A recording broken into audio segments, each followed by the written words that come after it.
Doctor Bhimrao Ambedkar, जिन्हें बाबा साहब के नाम से भी जाना जाता था। अंबेडकर जी उनमें से एक हैं जिन्होंने भारत के संविधान को बनाने में अपना योगदान दिया था। डॉक्टर अंबेडकर एक जाने माने राजनेता एवं प्रख्यात विधिवेत्ता थे। इन्होंने देश में से छुआछूत जातिवाद को मिटाने के लिए बहुत से आंदोलन किए। इन्होंने अपना पूरा जीवन गरीबों को दे दिया। दलित एवं पिछड़ी जाति के हक के लिए इन्होंने कड़ी मेहनत की। आज़ादी के बाद पंडित जवाहरलाल नेहरू की कैबिनेट में पहली बार अंबेडकर जी को लॉ मिनिस्टर बनाया गया था। अपने अच्छे काम एवं देश के लिए बहुत कुछ करने के लिए अंबेडकर जी को 1990 में देश के सबसे बड़े सम्मान भारत रत्न से नवाजा गया। दोस्तों, डॉक्टर अंबेडकर अपने माँ बाप की 14वीं संतान थे। उनके पिता इंडियन आर्मी में सूबेदार थे एवं उनकी पोस्टिंग इंदौर के पास महू में थी। यहीं डॉक्टर अंबेडकर जी का जन्म हुआ था। 1894 में रिटायरमेंट के बाद उनका पूरा परिवार महाराष्ट्र के सतारा में शिफ्ट हो गया। कुछ दिनों के बाद उनकी मां चल बसी, जिसके बाद उनके पिता ने दूसरी शादी कर ली और बम्बई शिफ्ट हो गए। 1906 में 15 साल की उम्र में उनका विवाह 9 साल की रमाबाई से हो गया था। छुआछूत के बारे में अंबेडकर जी ने बचपन से देखा था। वे हिंदू महार कास्ट के थे, जिन्हें नीच समझा जाता था एवं ऊंची कास्ट के लोग इन्हें छूना भी पाप समझते थे।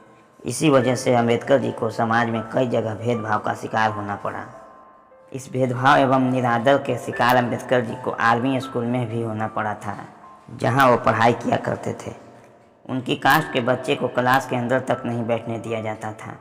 टीचर तक उन पर ध्यान नहीं देते थे, यहाँ तक कि उन्हें पानी तक छूने नहीं दिया जाता था। स्कूल के चपरासी उनके ऊपर से डालकर पानी देता था।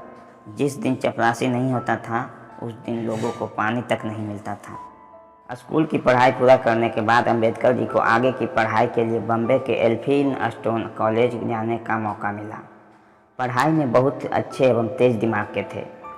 उन्होंने सारे एग्जाम अच्छे से पास किए थे, इसलिए उन्हें बड़ौदा के गायकवाड़ के राजा सहाय जी से 25 रुपये की स्कॉलरशिप हर महीने मिलने लगी।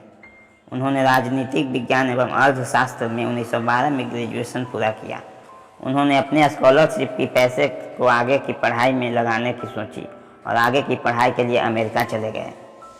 और अमेरिका से लौटने के बाद बड़ौदा के राजा ने उन्हें अपने राज्य में राज्य मंत्री बना दिया, परंतु यहाँ भी उनकी छुआछूत की बीमारी ने उनका पीछा नहीं छोड़ा।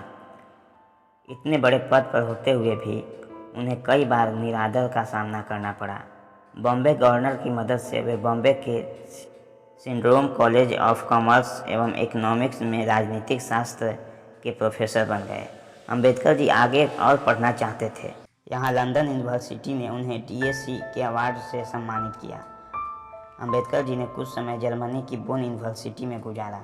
यहाँ उन्होंने इकोनॉमिक्स में अधिक अध्ययन किया। 8 जून 1927 को कोलंबिया यूनिवर्सिटी में उन्हें डॉक्टरेट की बड़ी उपाधि से सम्मानित किया गया। अंबेडकर जी की पत्नी रमाबाई की लंबी बीमारी के कारण 1935 में मृत्यु हो गई थी। 1940 में भारतीय संविधान के ड्राफ्ट पूरा करने के बाद उन्हें बहुत सी बीमारियों ने घेर लिया। उन्हें रात को नींद नहीं आती थी, पैरों में दर्द एवं डायबिटीज बढ़ गई थी, जिस वजह से उन्हें इंसुलिन लेना पड़ता था। इलाज के लिए बॉम्बे गए, जहां उनकी मुलाकात एक ब्राह्मण डॉक्टर शारदा कबीर से हुई। डॉक्टर के रूप में एक नया जीवन साथी मिल गया। उन्होंने अपनी दूसरी शादी 15 अप्रैल 1948 को दिल्ली में की। भारत लौटने के बाद अंबेडकर जी ने छुआछूत एवं जातिवाद, जो किसी बीमारी से कम नहीं थी, ये देश को कई हिस्सों को तोड़ रही थी और जिसे देश से निकलना बहुत जरूरी हो गया था। इसके खिलाफ अंबेडकर जी ने मोर्चा छेड़ दिया। अंबेडकर जी ने कहा, नीची जाति एवं जनजाति एवं दलित के लिए देश में अलग से एक चुनाव प्रणाली होनी चाहिए। उन्हें भी पूरा हक मिलना चाहिए कि वे देश के चुनाव में हिस्सा ले सके। अंबेडकर जी ने इनके आरक्षण की भी बात सामने रखी।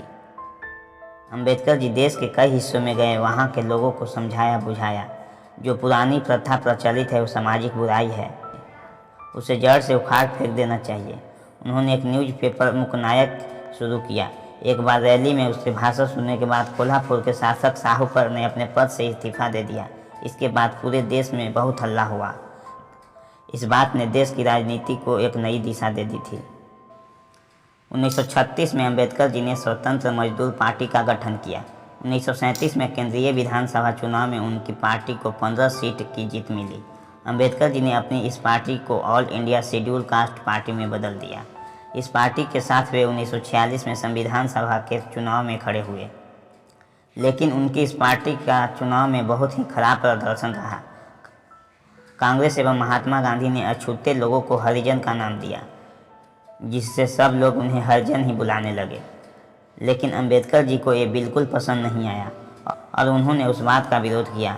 उनका कहना था कि अछूत लोग भी हमारे समाज का एक हिस्सा है, वे बाकी लोगों की तरह नॉर्मल इंसान हैं। अंबेडकर जी को रक्षा सलाहकार कमेटी में रखा गया एवं वायसराय एग्जीक्यूटिव काउंसिल में उन्हें लेबर का मंत्री बनाया गया।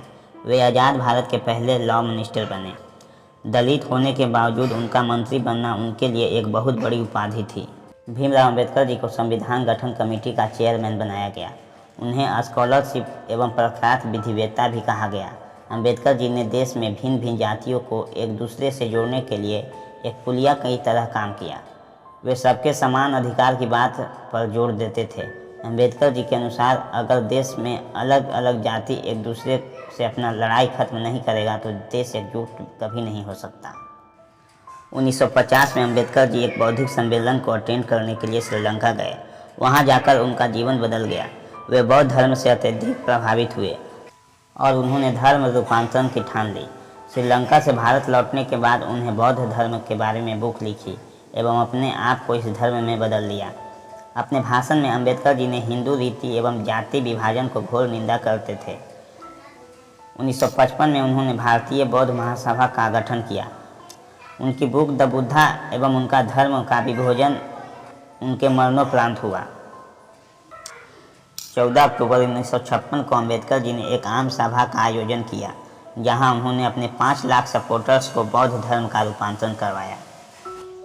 साल 1954-55 के समय अंबेडकर जी अपनी सेहत से बहुत परेशान थे।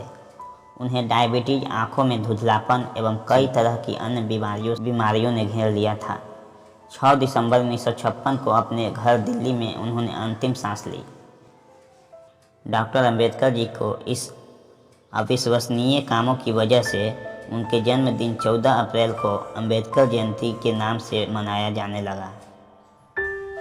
आपको अपनी बहुमूल्य समय निकालकर वीडियो देखने के लिए बहुत बहुत धन्यवाद।